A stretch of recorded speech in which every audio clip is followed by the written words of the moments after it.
Pemirsa, untuk mewujudkan implementasi program Tridharma Perguruan Tinggi, khususnya di bidang pengabdian masyarakat di Universitas Warmadewa, Fakultas Kedokteran dan Ilmu Kesehatan Universitas Warmadewa pagi tadi menyelenggarakan pelepasan kuliah kerja nyata program pemberdayaan masyarakat tematik kebencanaan bertempat di Auditorium Widya Sabha Utama Unwar. Acara ini dihadiri oleh Ketua Yayasan Kesejahteraan Korpri Provinsi Bali, Rektor dan para Wakil Rektor Unwar, Ketua LPM, serta para dekan di lingkungan Unwar.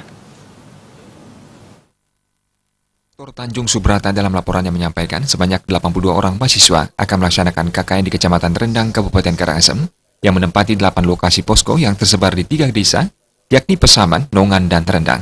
Kegiatan ini diselenggarakan di luar KKN reguler, terlepas dari kebencanaan erupsi Gunung Agung yang tidak bisa diprediksi. Pelepasan KKN PPM tematik kebencanaan ini dibuka secara resmi oleh Rektor Unwar yang dilanjutkan dengan pemakaian atribut kepada mahasiswa.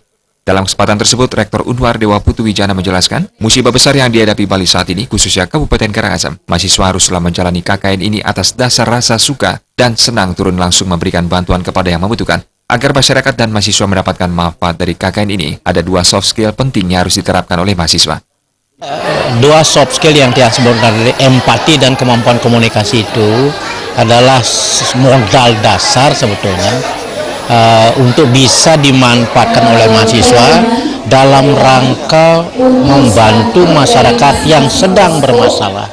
Sebab tanpa komunikasi yang bagus tentu mereka tidak akan bisa membantu dengan optimal begitu. Sebelum mereka turun ke lapangan, ada satu kegiatan yang kita sebut sebagai identifikasi masalah.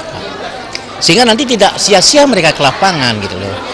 Masalah inilah yang menjadi fokus mereka, bagaimana mereka mampu mengembangkan program untuk mengatasi masalah itu. Nah, masalah kesehatan ini terutama melingkupi 2 kelompok yang berisiko tinggi, yaitu para lansia dan balita. Nah, kami sudah membekali terutama untuk mahasiswa dari Fakultas Kedokteran bagaimana cara menyikapi, mengidentifikasi, dan memberikan informasi serta edukasi. Karena bagaimanapun juga mereka masih belum jadi dokter. Jadi kami tidak terlalu overestimate ya mahasiswanya mengobati, tidak. Karena yang mengobati saya rasa ada dari bagian kesehatan yang sudah disiapkan oleh pemerintah kabupaten setempat. Sementara itu, Ketua Yayasan Kesejahteraan Korpri Provinsi Bali, Oka Wisnumurti, mengatakan pihaknya menyambut baik diselenggarakannya kegiatan KKN ini sebagai kepedulian institusi dalam rangka mengatasi masalah yang ada di masyarakat. Mengaplikasikan teori dan ilmu yang didapat terapan multidisiplin, karena persoalan di masyarakat tidak hanya dapat diselesaikan hanya dengan pendekatan monodisiplin. Nah, tentu saya berharap bahwa kehadiran mahasiswa di tengah-tengah masyarakat ketika melaksanakan KKN ini tidak menjadi beban dan membebani masyarakat.